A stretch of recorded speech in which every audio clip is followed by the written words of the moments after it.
だか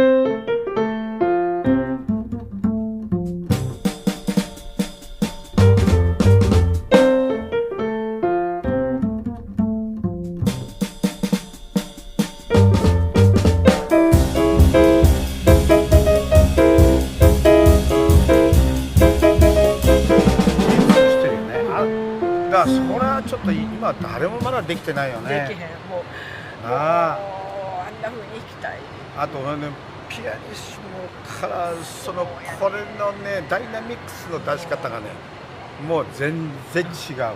全然違う。もうね、あオルガニストがやっぱり、うんピアニッシモで弾くってめっちゃ勇気いるんですそうやよね。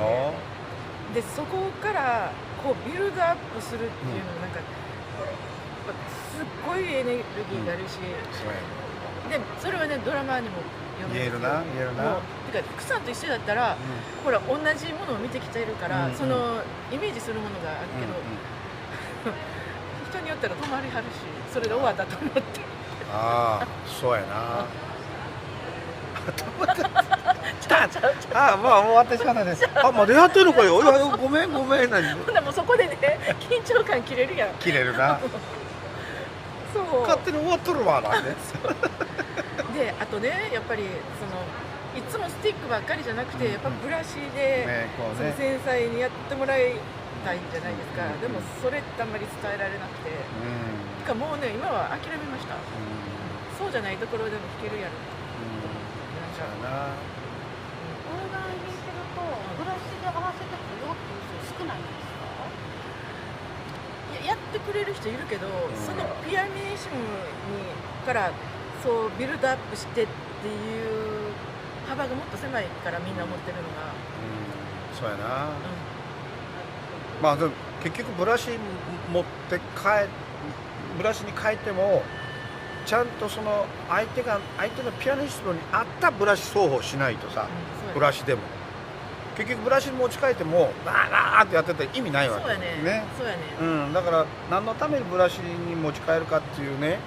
それが分かってる。分かってる。そうやね。だから軽やかにアップテンポね、オルガンの人がやってる時にね、ブラシに持ち替えた時はやっぱ軽やかにいかないとさ、こっちがちょっといい感じでアップテンポね、オルガンの人がやってるのに、ロニーさん時々ねそんなんやるわけよ。音をちょっと殺したサウンドでさ、アップテンポでもね、もう綺麗な音で、その時はブラシでやったらもう俺の方を見てニコニコねやってたけど、その時にやっぱりってブラシでやったってさ、ダメだ。音がやっぱり綺麗じゃないとダメだ。言ってた。だから福さんが自分のことよりも一番よく分かってくれる。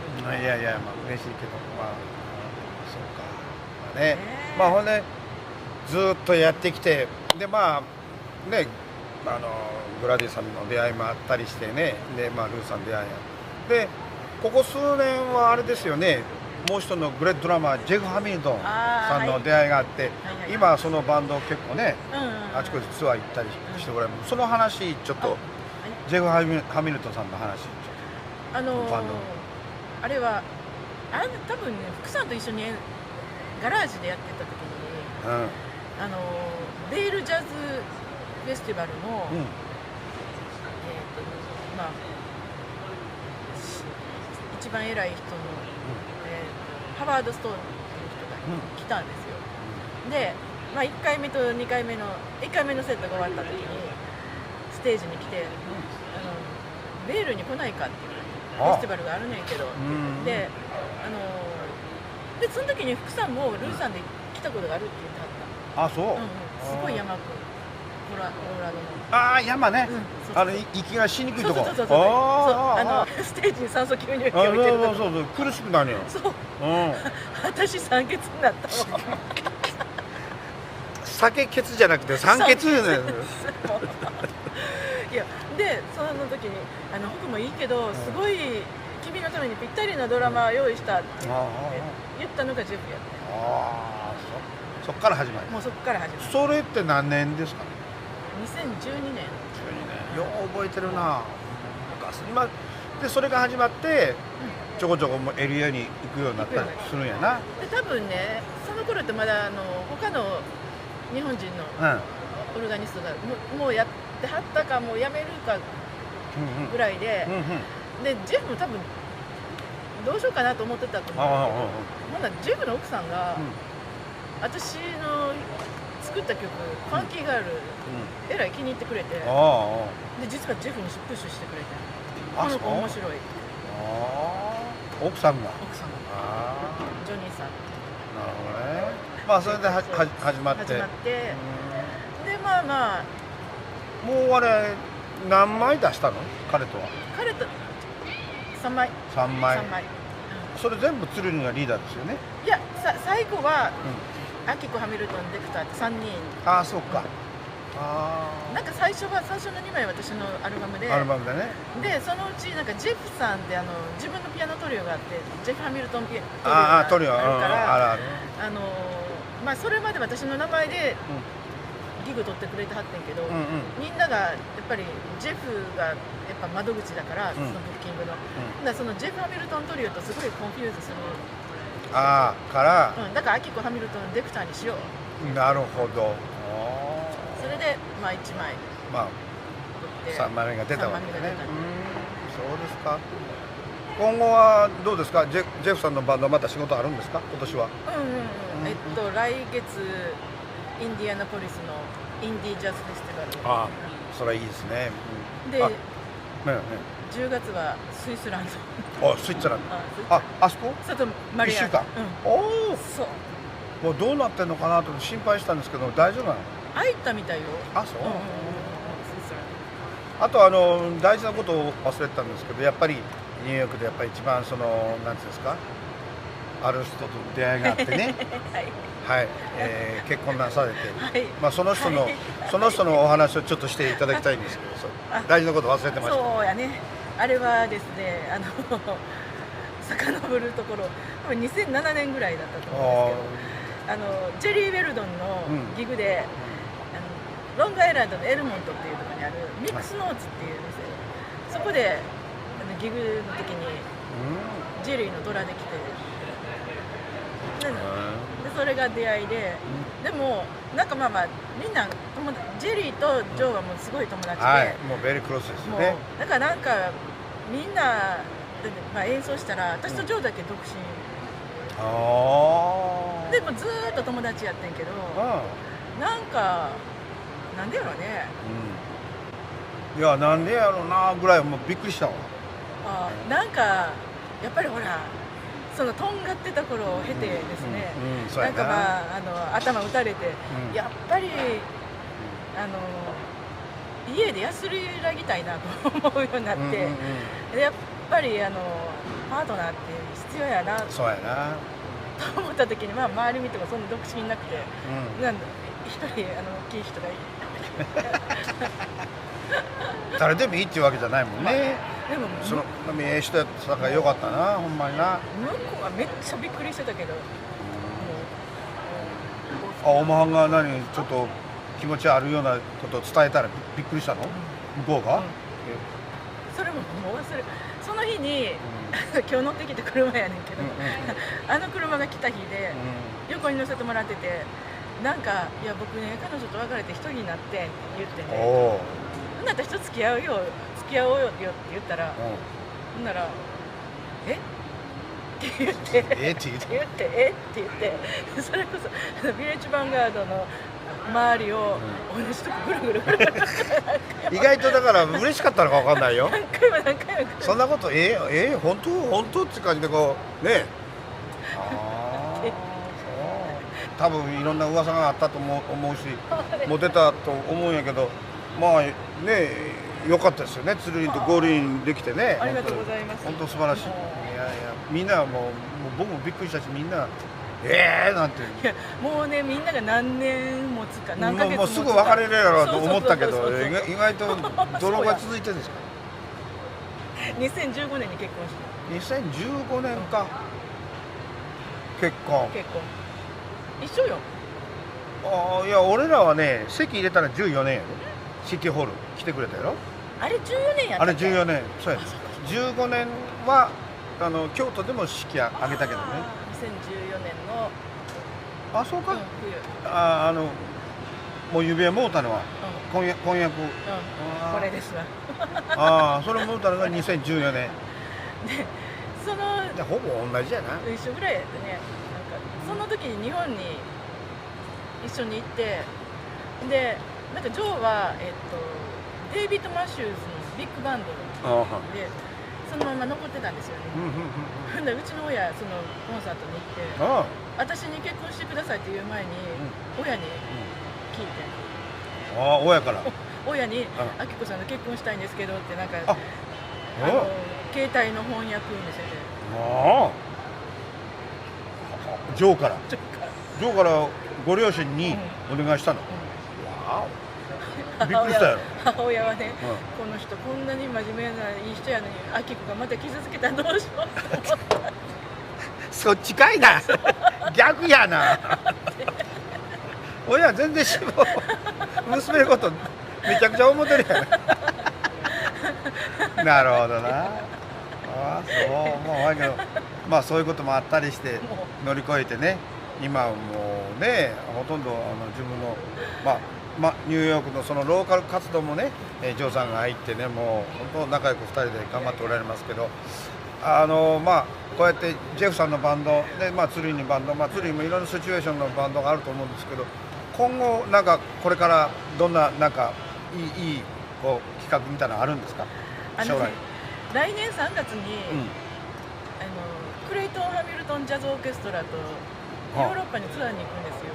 おお。何オーケストラ？ジョン・クレイトンとジェフ・ハミルトンのオーケストラ、ビッグバンド。それは何を弾くんですか？オルガンを上だけ弾いて、でジョン・クレイトンがベース弾くと。ジョン・クレイトンは指揮。ジョン・クレイトンがみんなねスコア書く。ああそう。おっさんお前は完全にオルガン弾くわけや。わすごいな。